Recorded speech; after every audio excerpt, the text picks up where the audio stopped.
I think it's time for an updated studio tour. Welcome to the space. Let's take a look around.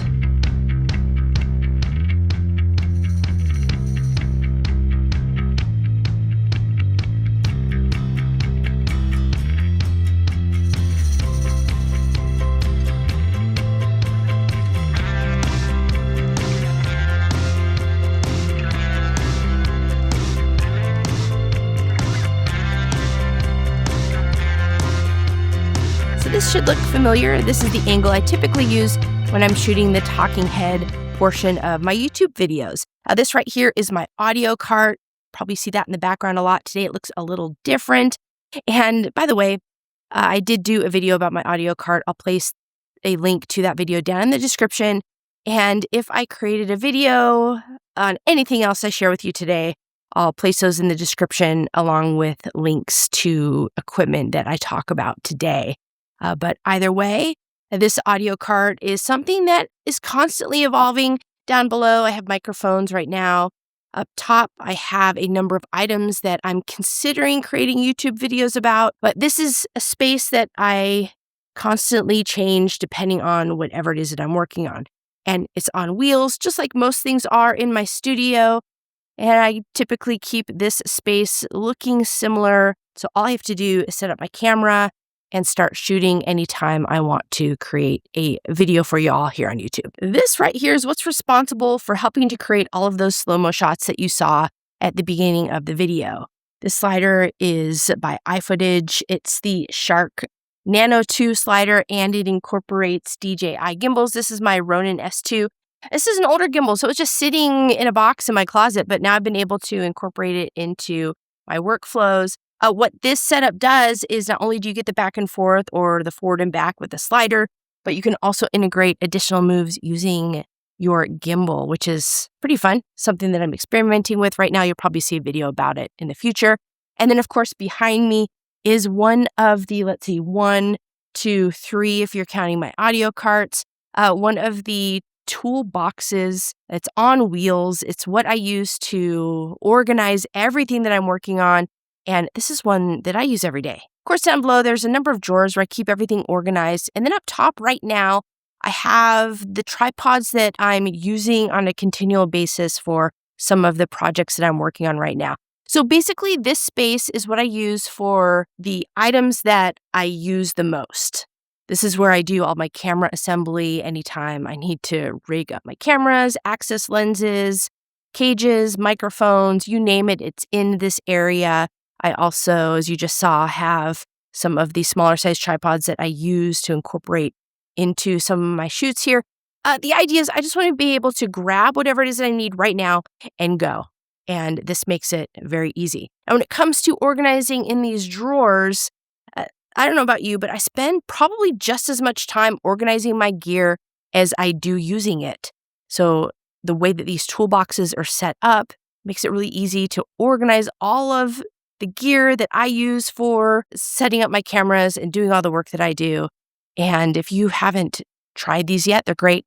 They're also on wheels, so you can move them easily. Even when they're loaded full of gear and really heavy, you can move them around in your space very easily. This shot might not look too great because it's kind of blown out here in the background, but I wanted to show you this angle of my desk setup because although having this window in the background looks horrible in this shot right now, I use this window to my advantage all the time. In fact, that angle over there, that's the angle you saw earlier. That's where I do most of my talking head videos. Having a large size window like this is advantageous for me because I don't have to have another big studio light in the space. I take advantage of the natural light that comes into this space. And well, let me just show you what it looks like. And just like that, here I am taking advantage of all that natural light that comes into this space. And this is why I typically shoot from this angle. So I live in Las Vegas. It's mostly sunny here, whether it's winter or summertime. And oftentimes I have nice bright light coming in through this window. And that's why you typically see this angle if I'm shooting videos in this corner. And let me show you what the setup behind the camera looks like to make this really easy. The side table is the newest addition to my desk setup. So now I have a nice L-shaped setup and I can place items on the side table in order to get the most out of that large size window that's here. That's basically what I use as my key light. So I'll set cameras up here. I also have these Manfrotto arms that are table clamps. I love using table clamps because if you start to use too many tripods in one space, it leaves you little room for anything else. So these stay out of the way. I actually have two of these setups. It's the Manfrotto clamp, but there's also a boom arm at the top of both of them. I use these for capturing overhead shots. I can also use them to place cameras wherever I need them. Over here, I have my Rodecaster Duo paired with my YOLObox Extreme. I use this all the time, not only for video production, but also for live streaming. What I love about the YOLObox Extreme is I can connect all of my cameras to it, and then I have a nice view of whatever it is that I'm shooting. I can see all of the angles. I can look at all of my audio levels in one place. I really like this device, and it's slowly made its way not only into my client work, but also all of the production work that I do here in the studio. In order to light the space, I have incorporated a number of Amaran, I think these are called X90s, and I have those placed around the studio. The nice thing is I can control those lights from my phone using the Cirrus app, so I can control color temperature, gel colors, special effects, or anything like that. I have the ability to do that with these lights. And then the secondary key light that I use is this Godox UL90. And then, of course, I use this lantern softbox. Now, today I'm bouncing the light off of one of the walls in the room. That way it can really light up the room and light up the background so that you can see everything that's here in the studio. For my everyday setup, I'm still using the MacBook Pro. The M1 chip still works great for me.